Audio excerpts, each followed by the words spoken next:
Estamos bajo una nueva administración, estamos ya en Mateo 6, empezamos en Mateo 5, con lo que comúnmente se conoce como el Sermón del Monte. ¿Por qué? Porque Jesús lo dio en una colina, en un monte cercano, y comenzó a predicar desde ese lugar.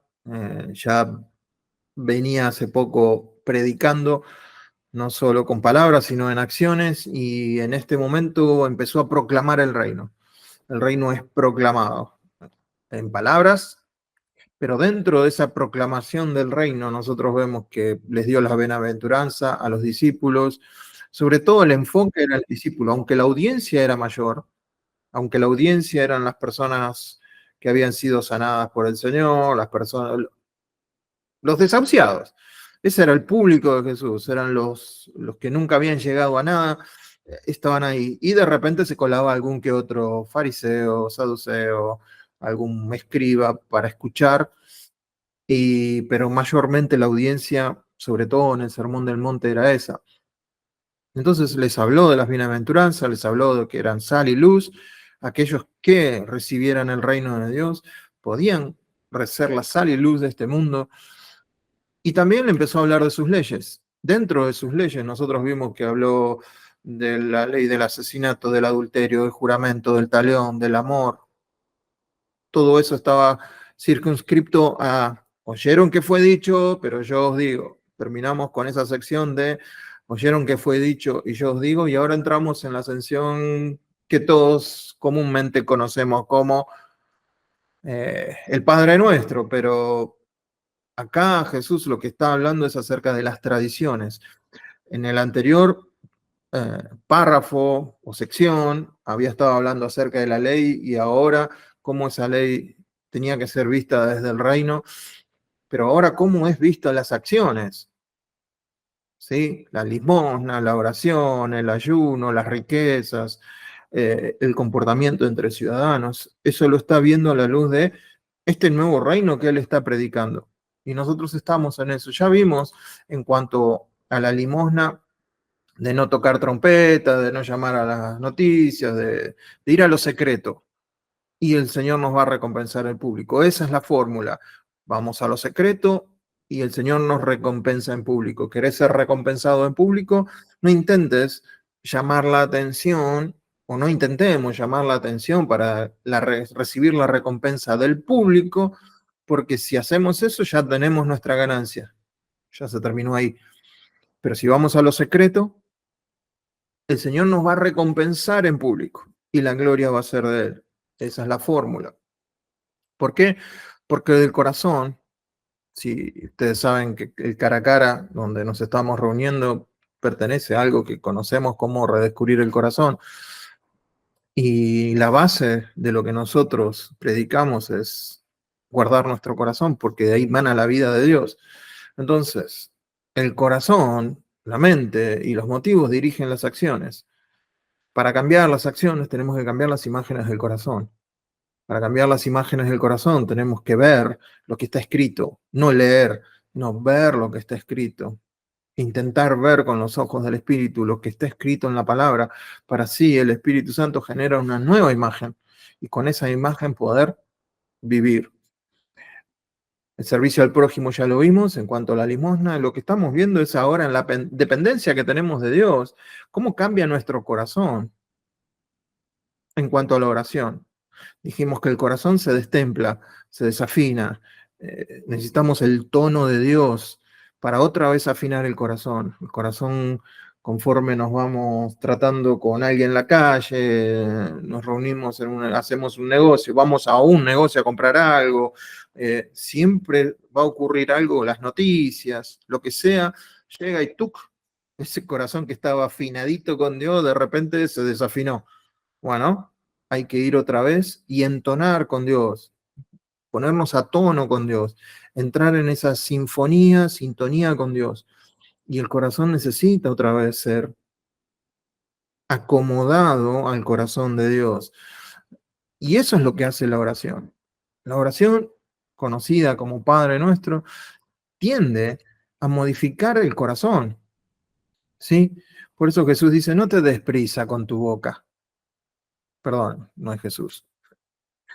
Salomón, no te des prisa con tu boca, ni tu corazón se apresure a proferir palabra delante de Dios. Fíjense, con la abundancia del corazón habla la boca, ¿no? Entonces, no te des prisa con tu boca, ni tu corazón se apresure a proferir palabra delante de Dios.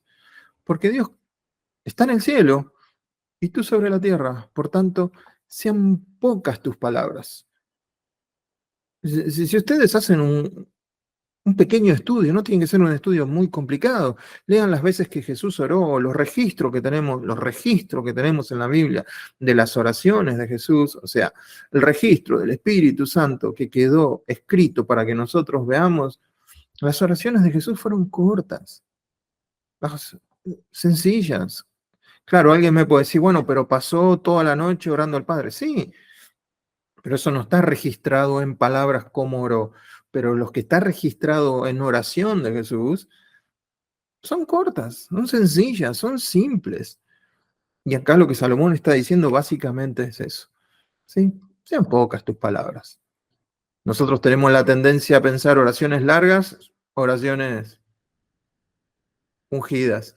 Oraciones cortas, este es un poco frío, este es un poco inmaduro.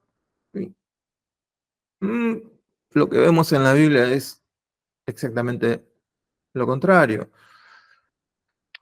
Entonces, estamos estudiando lo que se conoce el Padre Nuestro. Ustedes saben que para poder estudiar, yo me valgo de estos quiasmos o de estas estructuras, que son estructuras de pensamiento que sobre todo el hebreo o la cultura hebrea tenía. Y Mateo, que está escribiendo sobre todo a los judíos, hilvana ideas, o sea, rima ideas. Entonces el Padre Nuestro es este quiasmo con el centro, con el corazón del quiasmo en el perdón y pedir perdón para los demás. Hemos visto ya el Padre Nuestro, que estás en los cielos, lo vimos la semana pasada, como una paradoja, ¿no? Y nos vamos a encontrar hoy con otra paradoja. ¿Pero qué es una paradoja? Es algo que contradice la lógica, algo que contradice el sentido común, algo que nos desafía y que la cabeza se nos da vuelta porque no lo podemos entender. Bueno, Padre nuestro, que estás en los cielos, es una paradoja. Un Padre nuestro está generalmente en la tierra, pero este está en los cielos. Es nuestro Padre, pero está en los cielos. Es como eh, lo que vimos la semana pasada, esa lejanía, esa necesidad de que tengamos un Dios que es superior a cualquier cosa, pero esa cercanía de que es un Dios que es nuestro Padre. Y eso nos está enseñando Jesús, a tener esta, no iba a decir dualidad, pero no es una dualidad, es que nosotros podemos tratar de entender a Dios, que Dios es blanco y negro, por decirlo de alguna manera. Puede ser Dios blanco y negro. Y nosotros tenemos la tendencia a decir, no, o es blanco o es negro. ¿No? Bueno, Dios puede ser blanco y negro, porque es Dios. Y entonces, qué sé yo, casa de herrero, cuchillo de palo. Una metáfora que tiene una paradoja. ¿Sí? Lo barato sale caro. Otra paradoja. Eh, un hotel de infinitas habitaciones se ha quedado sin habitación para un huésped nuevo. Sí, otra paradoja. Y entonces nos ponemos a pensar, el Padre Nuestro es eso. Sobre todo en la primera parte son dos paradojas. Si nosotros los leemos rapidito o lo repetimos como si fuera una fórmula, nos perdemos en ese sentido. Hoy lo que vamos a ver es santificado sea tu nombre. Y esto es como decir que el agua moja. O sea, tu nombre, el nombre de Dios es lo más santo que hay. Entonces alguien que está orando, Jesús les está enseñando a orar y les dice, ustedes digan así, santificado sea tu nombre. Y si te pones a pensar un segundo, decís, ¿cómo? ¿Yo santifico el nombre de Dios? Ah, ahora que oré, santificado sea tu nombre, Dios puede decir, gracias, que dijiste eso, ahora mi nombre va a ser santificado. Nada que ver. Entonces, ¿qué está queriendo decir Jesús con esto? Y créanme que los comentaristas, y hice mi trabajo de leer la mayor cantidad de comentaristas que puedo, no llegan a una conclusión. Y acá podemos hacer el sermón de cabotaje, ¿no? Santificado sea tu nombre, hermano, hay que santificar el nombre de Dios, y que cuidado con esto, cuidado con lo otro, y salir del problema, hacer lo que yo llamo un sermón de cabotaje, un sermón en que quedamos todos bien, pasamos la mañana, pero bueno, mi vida no es así y yo complico todo. Entonces, ¿por qué no complicar esto también? Santificado sea tu nombre. En todas las religiones tienen una oración así como esta del Padre Nuestro, ¿no? El Islam también tiene una oración. El Islam, que se conoce como Fatija o Fatijá, que se llama la apertura. Y lo único que ellos oran es guíanos por el camino recto. O sea, dentro de la comunidad, dentro de todo lo que era el Oriente, fíjense que salen conclusiones con una oración modelo. El Islam, una religión oriental, tienen el guíano. Claro, el camino recto para ellos es solamente el Islam. El camino recto es trazado por la ley islámica. Punto y aparte. Pero solo le quería mostrar esto. Y el judaísmo también tiene algo parecido al Padre Nuestro, que son 19 oraciones. Las primeras tres tienen que ver con Dios, pero las otras son oraciones que ellos repiten y supuestamente Jesús conocía también esto, porque se empezó a pergeniar se empezó a establecer esta oración en los tiempos de Gamaliel, o sea que por ahí parece que Gamaliel fue el que estableció esto, y esto es lo que oran. Concédenos conocimiento, entendimiento e inteligencia. Condúcenos de vuelta a tu Torá, acércanos a tu servicio, hacer que regresemos, perdónanos, mira nuestra aflicción, pelear nuestra lucha, redímenos rápidamente, cúranos de todas nuestras heridas, bendice este año y toda su rentabilidad, toca la trompeta por nuestra liberación, reúne a nuestros exiliados, restaura a nuestros jueces, establece nuestra inocencia, que no quede esperanza a los calumniadores, que todos tus enemigos sean exterminados. Concede misericordia para los ancianos, los escribas de la casa de Israel, los prosélitos justos. Regresa a Jerusalén, constrúyela rápidamente. Haz que el cuerno de David brote y traiga la salvación victoriosa. Escucha nuestra oración. Vuelve tu servicio sacrificial al altar de tu casa. Concede paz, felicidad y bendición, gracia, bondad amorosa y misericordia sobre nosotros y sobre todo tu pueblo. Bendícenos a nosotros, a todos nosotros. Un poquito larga, pero a mí me llama la atención que no hay, como en el Padre Nuestro, que Jesús está orando, no hay una oración de, bueno, nosotros también tenemos que perdonar a los que nos ofenden.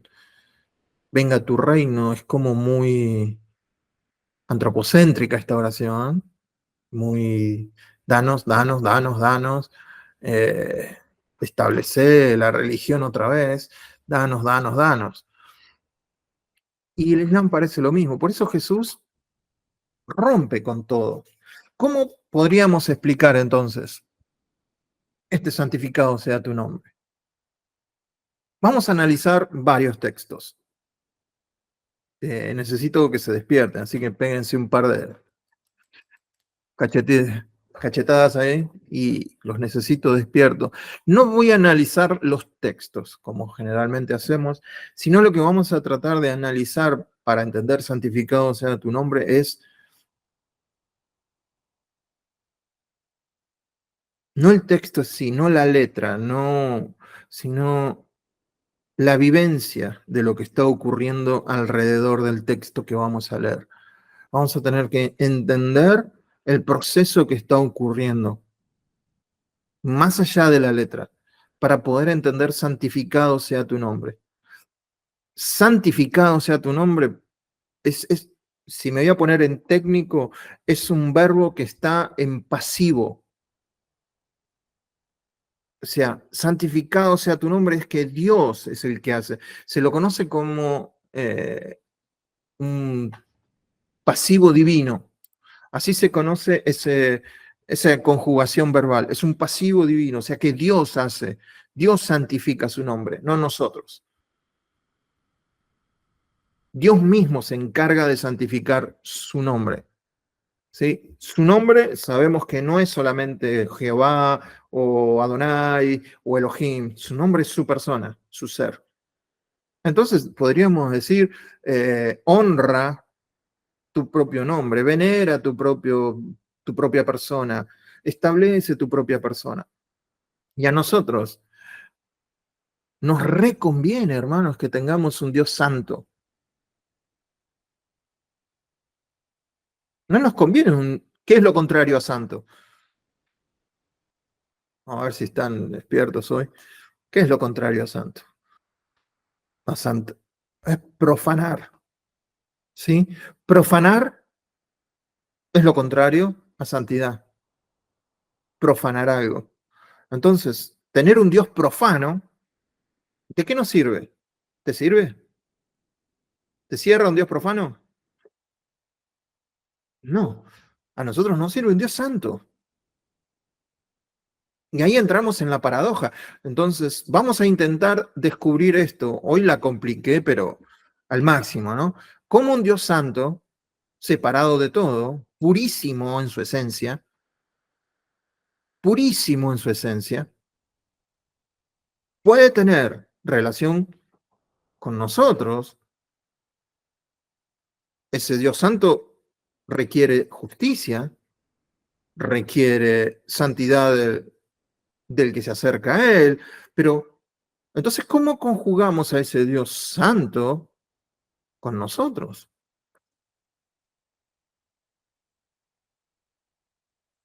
Y ahí es donde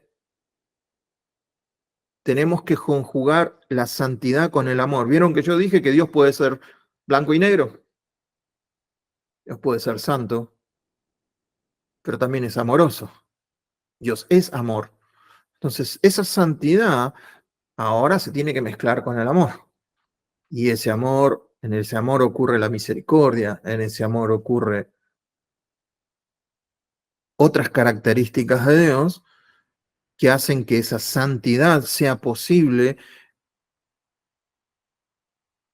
relacionarse con nosotros. Pero vamos a los hechos. Ezequiel capítulo 36 es un capítulo tremendo. Acuérdense, Ezequiel comienza con la gloria de Dios, capítulo 1, la gloria de Dios. Los sumos sacerdotes tenían que meditar en Ezequiel capítulo 1 un año seguido. Entonces, la gloria de Dios es Jesucristo. Cuando uno ve la imaginería del capítulo 1, algunos ven las ruedas, que tienen imaginería de seres dentro de las ruedas, se quedan con eso, pero cuando uno mira el cuadro general, es Jesús en su gloria y la gloria de Dios.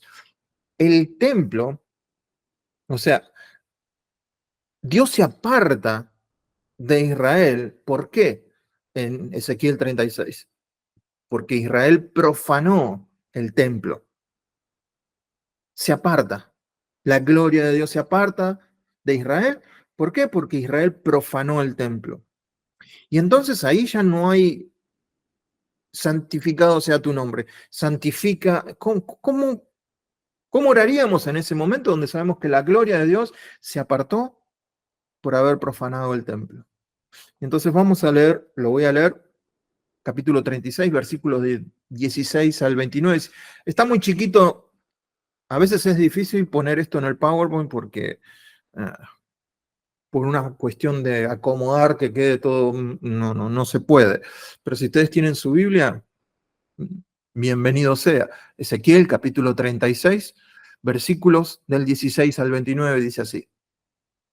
Entonces vino a mí palabra del Señor diciendo, hijo de hombre, cuando la casa de Israel habitaba en su propia tierra, Ellos mismos la contaminaron con su conducta y con sus obras. Como la impureza de una mujer en su menstruación fue su conducta delante de mí. O sea, Dios no anda con eufemismo, ¿no? Así. Ahora vamos a ver cuál fue lo que es tan grave. Tenemos que esperar al final para saber. Por tanto, dice, derramé mi furor sobre ellos por la sangre que habían derramado sobre la tierra y por haberla contaminado con sus ídolos. Los esparcí entre las naciones y fueron dispersados por la tierra. Conforme a sus caminos y a sus obras los juzgué. Cuando llegaron a las naciones, a donde fueron, profanaron mi santo nombre, porque de ellos se decía, estos son el pueblo del Señor y han salido de su tierra. Pero yo he tenido compasión de quién? De mi santo nombre.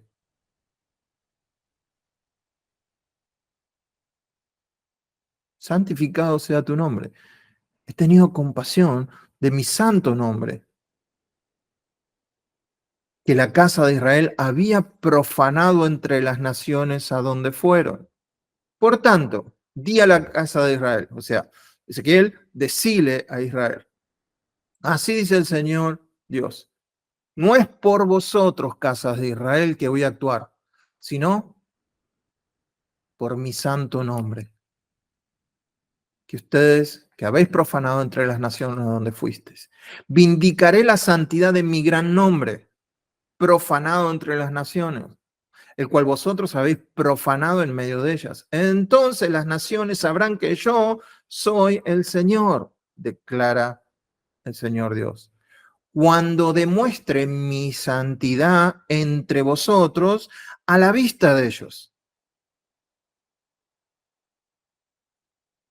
Porque os tomaré de las naciones y os recogeré de las tierras y os llevaré a vuestra propia tierra. Entonces os rociaré, acá viene ya cuando la santidad de Dios toca al pueblo, entonces os rociaré con agua limpia y quedaréis limpio. Este versículo es muy usado. ¿Eh? De todas vuestras inmundicias y de todos vuestros ídolos os limpiaré. Además os daré un corazón nuevo y pondré un espíritu nuevo dentro de vosotros. Quitaré de vuestra carne el corazón de piedra y os daré un corazón de carne. Pondré dentro de vosotros mi espíritu y haré que andéis en mis estatutos y que cumpláis cuidadosamente mis ordenanzas. Habitaréis en la tierra que di a vuestros padres y seréis mi pueblo y yo seré a vosotros Dios. Os limpiaré de todas vuestras inmundicias, llamaré al trigo y lo multiplicaré, y no traeré hambre sobre vosotros. Acá está la promesa del nuevo pacto. El nombre de Dios ha sido profanado. ¿Por qué? Porque derramaron sangre contra los ídolos, sacrificaron a ídolos. Entonces dice, el templo está profanado, no puedo yo manifestarme. Todas las naciones están viendo que esta nación que dice que me sigue a mí, Jehová de los ejércitos, está sacrificando a ídolos. Entonces, ya está, se rompió todo. Entonces, por mi nombre, tengo que limpiar esto. Y alguno dirá que Dios malvado lo lleva al cautiverio, qué malvado, porque hace esto, porque hace lo otro, porque hace aquello. Pero si nosotros no tenemos un Dios santo,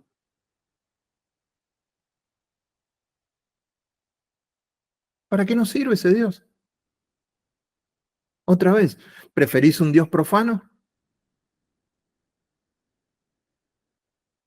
No tiene sentido un Dios profano para nosotros. Entonces, el santificado sea tu nombre, cuando Dios santifica su propio nombre, a nosotros nos sirve.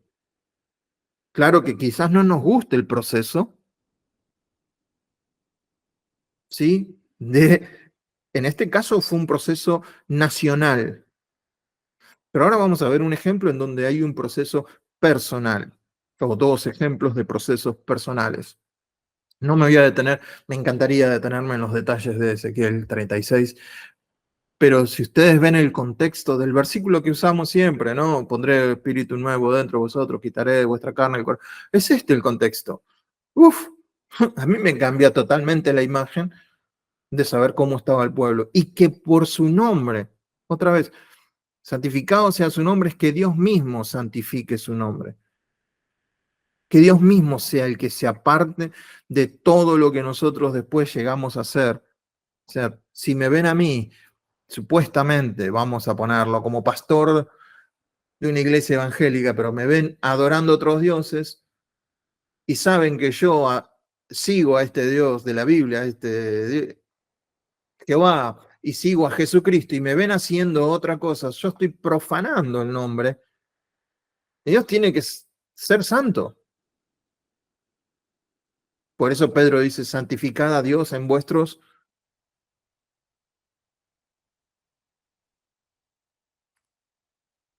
Entonces, vimos la contaminación de Israel y la limpieza de Israel. Los esparcí, pero después Dios dice, los voy a tomar otra vez.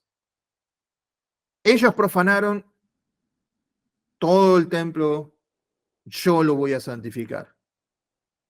Mi santo nombre se repite.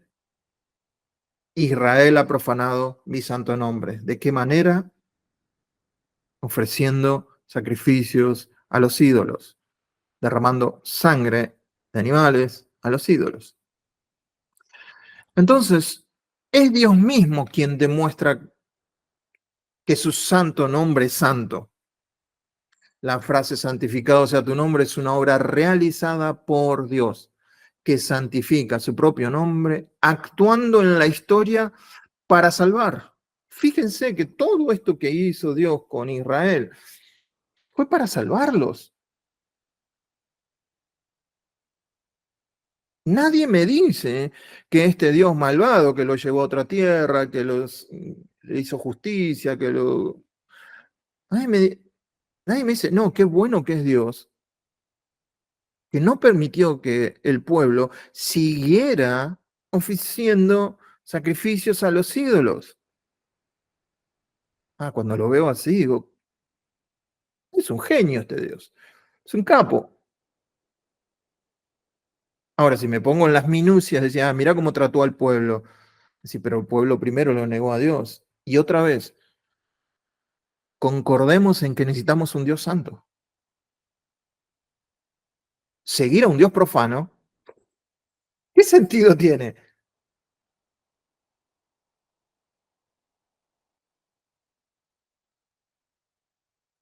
Espero que estén en la misma página que yo, pero al final me gustaría escucharlos a ver qué piensan acerca de esto. Otro ejemplo, y este es el mucho más conocido, pero no vamos a entrar en los detalles. Otra vez, vamos a tratar de mirar el, todo el evento. Isaías 6. En el año de la muerte del rey Usías vi yo al Señor sentado sobre un trono alto y sublime, y su orla de su manto llenaba el templo. Por encima de él había serafines, cada uno tenía 6 alas, con 2 se cubrían su rostro, con 2 cubrían sus pies, con 2 volaban. El uno al otro daba voces diciendo, Santo, Santo, Santo, es el Señor de los ejércitos. Llena está toda la tierra de su gloria. Y se estremecieron los cimientos de los umbrales a la voz del que clamaba, y la casa se llenó de humo. Entonces dije, ay de mí, porque perdido estoy, porque soy hombre de labios inmundos, y en medio de un pueblo de labios inmundos habito, porque han visto mis ojos al Rey, el Señor de los ejércitos. Entonces voló hacia mí uno de los serafines con un carbón encendido en su mano, que había tomado el altar con las tenazas. Y con él tocó mi boca y dijo, he aquí, esto ha tocado tus labios y es quitado tu iniquidad y perdonado tu pecado. Otra vez, fíjense, en este caso es personal, en el anterior era el pueblo de Israel. Acá es Isaías que entra al templo y parecía que fue al templo, pero no pensaba encontrarse con Dios. Es como que, ¿no? Es como que podemos ir a la presencia de Dios sin encontrarnos con Dios, una cosa de locos. Pero bueno, puede pasar. Acá Isaías entra al templo y dice, lo vi, lo vi. Y los ángeles Decían santo, santo, santo. Acuérdense que triple veces santo es para mostrar intensidad. Es re santo. Intensidad, el Señor de los ejércitos. Entonces, hay una intensidad en la santidad de Dios. Pero cuando nosotros nos enfrentamos a la santidad de Dios, vemos nuestra impureza. Vemos, es como salir al sol y empezar a ver las manchitas que tiene la ropa, los pelos de algún perro que te quedó. Adentro de tu casa no lo ves, pero salís a la luz y, uff, no estoy tan arreglado como pensaba. Bueno, cuando estamos ante la santidad de Dios, en este caso acuérdense que es Jesús el que ve Isaías, porque no es Dios el Padre. Dios el Padre, nadie lo vio. Es que lo que está viendo es a Jesús. Es una cristofanía, por decirlo de alguna manera. Entonces lo ve al rey sentado y dice, bueno, acá ya está. Hasta acá no cuento más el cuento porque ya lo vi. Sin embargo, no. Ante esa profanación, ante esa sin santidad que él se ve con labios inmundos, en un pueblo inmundo, ve toda la pudredumbre, el Señor toma la iniciativa. Y entonces uno de los ángeles, un serafín, toma un carbón del altar y lo limpia. Fijémonos que primero tiene la visión y al final el profeta es limpiado. Los serafines, el profeta se ve en el centro como alguien profano, profanado por su forma de hablar y por estar en un ambiente en donde se profana a Dios, se vulgariza a Dios. Isaías ve a Dios demostrando su santidad. Sí, creo que ahora que se abrieron los Juegos Olímpicos en París, vieron que hicieron la Santa Cena con travestis y todo ese tipo de cosas. Y estuve mirando a algunos cristianos que se ponen locos con eso. Hermanos, hay que perdonarlos, no saben lo que están haciendo. Están haciendo lo común para ellos. Si estuviera Jesucristo en medio nuestro, diría, perdónalo porque no saben lo que están haciendo. No tenemos que sentirnos tan vulnerados en nuestra santidad. Ellos no saben lo que están haciendo. Mostrémosles amor en vez de mostrarle odio o pagar mal por mal. Pero esa es una forma de profanar las cosas que son de Dios. Isaías ve a Dios entonces demostrando su santidad. Súbitamente, consciente de su falta de santidad, Isaías grita confesando la inmundicia. Dios envía un ángel para purificarlo con el fuego desde el altar del sacrificio. Después que Isaías es purificado, Dios desafía a Isaías con a quien enviaré. Y ahora sí, Isaías dice, envíame a mí, estoy acá listo. Ahora sí me siento listo. Pero no por nada que haya hecho Isaías, sino por lo que hizo Dios en Isaías. Es que ahora él se siente listo para ir. Un ejemplo más y no pedimos más. Uno más y no queremos más. Entonces, Ezequiel es a nivel nacional. Todos los que oramos, santificado sea tu nombre, estamos afirmando querer la esperanza de Ezequiel y la experiencia de Isaías.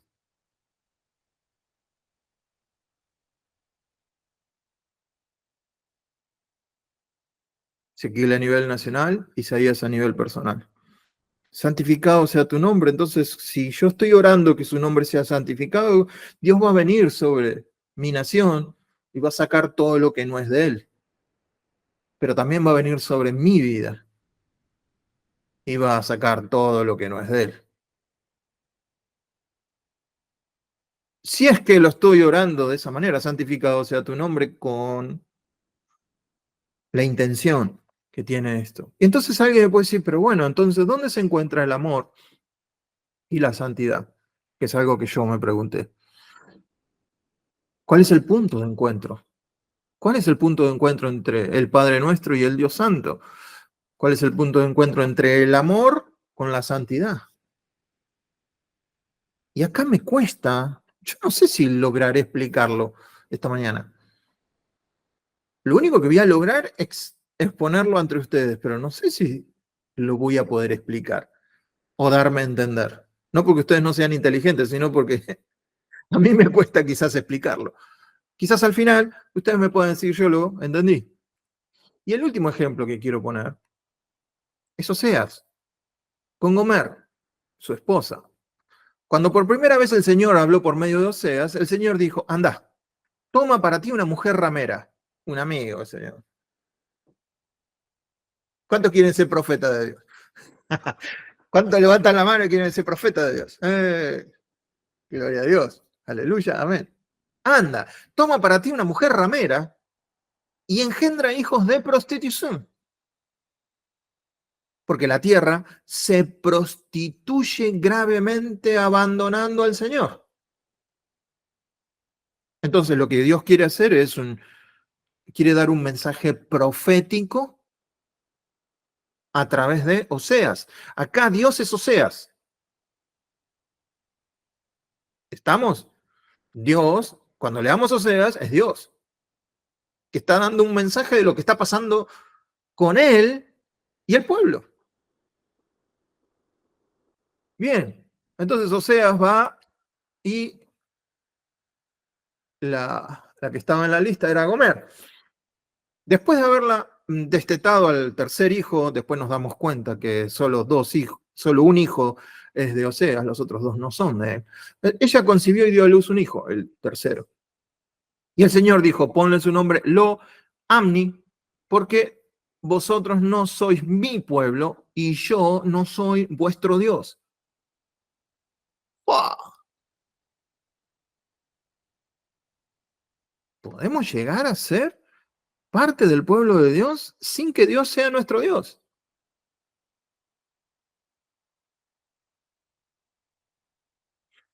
Tres hijos, dos de otro padre y uno solamente de Oseas. El Señor me dijo, ve otra vez, ama a una mujer amada por otro y adúltera. ¡Oh! O sea, si fue difícil tener que casarte con una prostituta, peor es ir a la prostituta otra vez y amarla. Así como el Señor ama a los hijos de Israel, a pesar, acá está donde se conjuga, y es donde me es difícil explicarlo, donde se conjuga la santidad de Dios, pero el amor de Dios. Anda, ama a esta mujer adúltera, así como, comparación, el Señor ama a los hijos de Israel, a pesar de que ellos se vuelven a otros dioses y se deleitan en tortas de pasas. Decir, no hay que comer pasas de uva, no hay que comer torta frita. No, era lo que era sacrificado a los ídolos. La compró, pues, para mí. Esto está diciendo Oseas. Compró otra vez a Gomer, la pagó 15 ciclos de plata y un hombre y medio de cebada. Estaba barata, Homer. Parece que ya había pasado la hora de Homer. Dijo, bueno, la compró, estaba en oferta. En el mercado de esclavos había caído tan bajo. Probablemente Gomer había estado en el templo de Baal como prostituta y ya no servía como prostituta, entonces se vendían como esclavos. Y le dije, la compró y le dijo esto. Oseas le dice a Gomer lo siguiente, después de comprarla, después de saber que estuvo con todo Jerusalén, acotándose. Te quedarás conmigo por muchos días. No te prostituirás, ni serás de otro hombre. Y yo también seré para ti. Esa es la santidad de Dios. Y a algunos no les gustará, y discúlpenme, pero hablo por mí solo. Gomer soy yo. Gomer sos vos. No ahora, antes de Cristo. Espero que después de Cristo no, pero y si fuera después de Cristo hay solución. Hay que volver a Dios. Pero si es dura ver la historia, es duro verme yo como Gomer, yo no soy Oseas es Dios. Y yo soy el que anduve buscando satisfacción en otras cosas que no era Dios.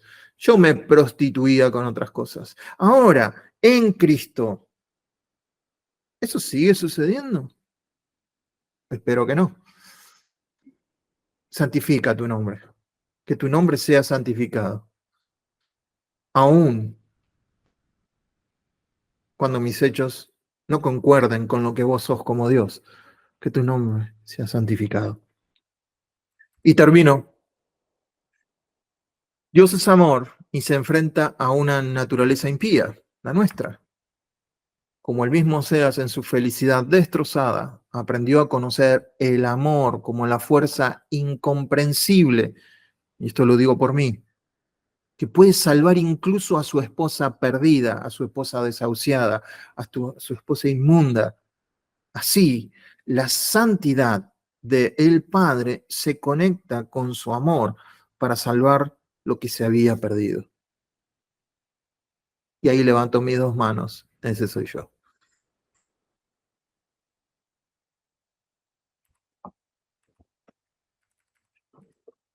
Y quiero terminar eh, con uno de los salmos que más me gusta.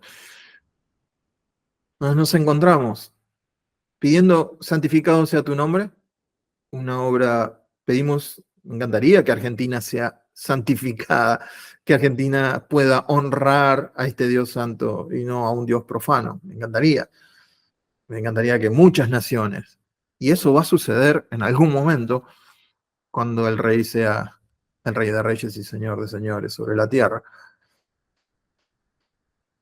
Santificado sea tu nombre es una obra realizada por Dios en favor de toda la humanidad. El Salmo 85. El Salmo 85 dice así: Fuiste propicio a tu tierra, oh Jehová, volviste la cautividad de Jacob. Perdonaste la iniquidad de tu pueblo, todos los pecados de ellos cubriste. Y ahí hay que meditar en eso, ¿no? ¿Cuántos pecados? ¿Por qué? ¿A dónde los llevó? Por eso dice Selah. Medita en lo que se dijo. No sigas hasta no tener claro lo que se dijo. Pero por cuestiones de tiempo, seguimos adelante. Reprimiste todo tu enojo, te apartaste del ardor de tu ira.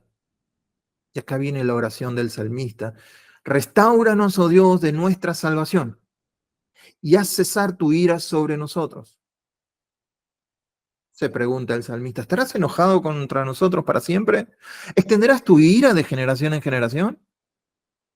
¿No volverás a darnos vida para que tu pueblo se regocije en ti? Muéstranos, oh Jehová, tu misericordia y danos tu salvación. El salmista está hablando de que perdió la salvación o perdió el gozo de la salvación. Fíjense hasta qué punto ha caído el salmista que dice, no, no, no, estás tan enojado, ¿hasta cuándo vas a estar enojado? Acordate de nosotros. Y entonces un Dios que es santo parece apartadísimo de un pueblo que es insensible a las cosas de Dios o pasa por un proceso de insensibilidad a las cosas de Dios. Hacia una insensibilidad hacia Dios como persona, mejor dicho. A veces lo podemos, esa insensibilidad a Dios como persona, a veces lo adornamos con otras cosas, ¿no? Con servicio, con hacer, con esto, con lo otro. Pero tarde o temprano eso consume a la persona de Dios. Por eso el salmista dice, restáuranos de nuestra salvación. Alguien que pide restaurar, no es que está pidiendo que lo salve, ya está en salvación, pero perdió la condición de salvo, la alegría, el gozo, de encontrarse con ese Dios que salva. Y le está implorando que vuelva Dios a restaurar eso. Y la segunda parte, que es la mejor, dice, escucharé lo que hablará Jehová a Dios, porque hablará paz a su pueblo y a sus santos, para que no se vuelvan a la locura. Ciertamente cercana está su salvación a los que le temen, para que habite la gloria en nuestra tierra.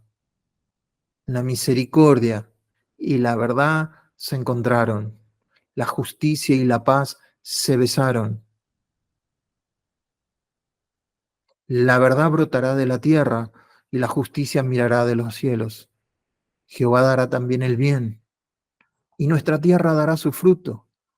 La justicia irá delante de él y sus pasos nos pondrá por camino. Obviamente no puedo dejar de ver a Jesús en esta segunda parte del Salmo, cuando en la cruz la misericordia y la verdad se encontraron, la justicia y la paz se besaron y Dios hizo paz con el pueblo. Dios ya está en paz, aún con los que no, aún con los que lo niegan. Ya nos hemos reconciliado. Él se reconcilió. Falta que algunos se reconcilien con Él, que entiendan esa reconciliación. Nosotros que la hemos entendido, por los que los conozco, hemos entendido esa reconciliación. Podemos entender que la verdad, el amor de Dios va a brotar. Pero en esta mañana, si tengo que hablar a la iglesia, fíjense el centro de los dos quiasmos. Restáuranos, oh Dios, de nuestra salvación y haz cesar tu ira sobre nosotros. La segunda parte, la misericordia y la verdad se encontraron, la justicia y la paz se besaron. Quiere decir que ya se restauró. La oración del versículo 4 ya se cumplió en Cristo Jesús. La justicia y la paz se besaron. Yo no puedo encontrar una metáfora más bonita.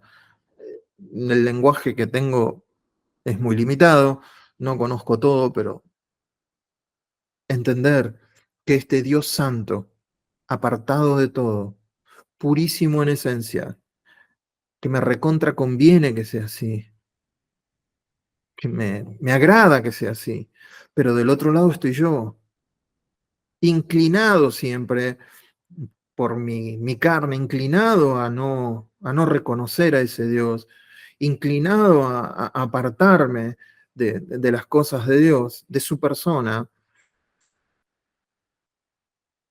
Él otra vez me vuelve a comprar, Él otra vez me vuelve a amar, Él otra vez, Él no se cansa de decir, vení otra vez a casa, vení otra vez, vení y seremos uno otra vez, porque la misericordia y la verdad se siguen encontrando y se seguirán encontrando todos los días de nuestra vida.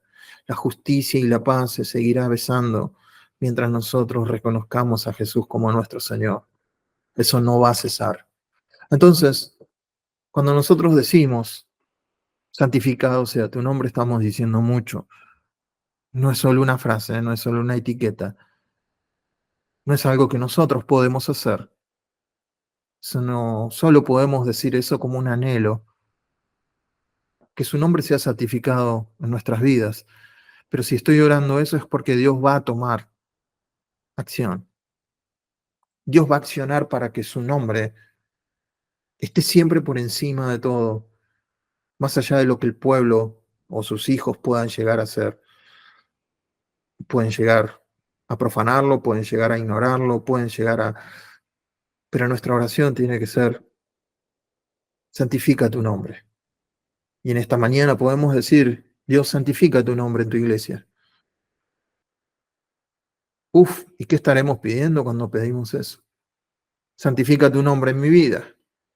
Bueno, ¿qué estoy pidiendo cuando estoy pidiendo eso? Que algunas cosas se van a tener que acomodar. Pero en ese acomodamiento es para que otra vez este matrimonio, este pacto, este nuevo pacto con Dios y nosotros pueda ejercerse y podamos estar con Él, en intimidad. La acción la va a tomar Él. Y la santificación de Dios en nosotros no se puede apartar de su amor. Creo que es todo lo que puedo decir en cuanto a esto. Hay mucho más en mi corazón de entendimiento esto de lo que puedo expresar. Entiendo más de lo que les puedo explicar a ustedes, pero yo creo que ustedes también. No, todo lo que Dios mm, pide para nosotros, Él lo da para que lo podamos hacer. Él pone el deseo y el hacer. Él pone el deseo de que oremos porque su nombre sea santificado. Y después nos da su espíritu en nosotros para que tengamos el poder para poder caminar en esa santidad. Él da, Él pide, pero da al espíritu para que complete lo que Él pide. Y nosotros somos espectadores en primera fila. Qué difícil de entender, pero qué fácil de vivir sería. Acuérdense, esto es una experiencia. Vivir con Dios no se trata de intelecto. Papá, venimos en esta mañana y te damos gracias. Gracias por tu santidad. Gracias porque, como oró esa niñita en el video que anda dando vueltas, Dios, cuídate, porque si a vos te pasa algo, no sé qué vamos a hacer nosotros. Bueno, en esta mañana es un poco eso, papá, como niños venimos a decirte, gracias Dios, que te mantenés apartado de todo. Gracias Dios que sos Dios. Gracias Jesús, que nos invitás a ser partícipes de tu santidad, a entrar al trono de la gracia para encontrar el socorro que necesitamos cuando nos apartamos, cuando le pifiamos un poco. Ahí no somos juzgados, ahí no somos condenados, ahí solo somos limpiados, edificados, amados, entendidos como en ningún otro lugar. Tu presencia nos hace fuerte. En tu presencia es donde realmente somos lo que somos. Ayúdanos, papá, a ser seguidores de tu presencia y que todo nuestro esfuerzo en esta tierra sea el de buscarte a vos, por encima de todo. Gracias te doy por cada uno de mis hermanos y, y por lo que hemos visto en esta mañana, que el Espíritu Santo lo recuerda cuando lo tenga que recordar, afirme lo que es tuyo y lo que haya dicho yo de parte mía que caiga en el olvido lo más pronto posible. Así que te damos gracias. Amén y amén.